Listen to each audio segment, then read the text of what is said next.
Hi hello friends, welcome to Smitha vlog. ನಾವಿವತ್ತು ಮಾಡ್ತಾ ಇದ್ದೀವಿ ಚಿಕನ್ ಮೋಮೋಸ್.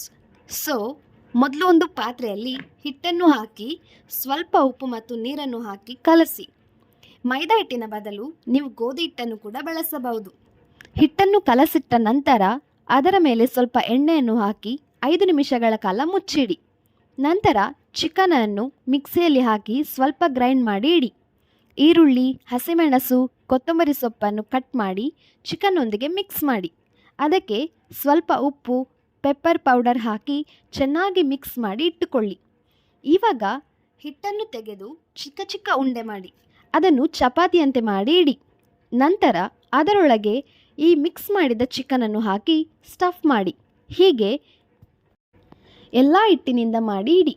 ಆಮೇಲೆ ಇಡ್ಲಿ ಪಾತ್ರೆಯಲ್ಲಿ ನೀರನ್ನು ಇಟ್ಟು ನೀರು ಕಾದ ನಂತರ ನಾವು ಮಾಡಿದ ಮೋಮೋಸನ್ನು ಈ ಪಾತ್ರೆಯಲ್ಲಿ ಇಟ್ಟು 20 ನಿಮಿಷಗಳ ಕಾಲ ಬೇಯಿಸಿ. ಮೋಮೋಸ್ ರೆಡಿಯಾಗಿದೆ.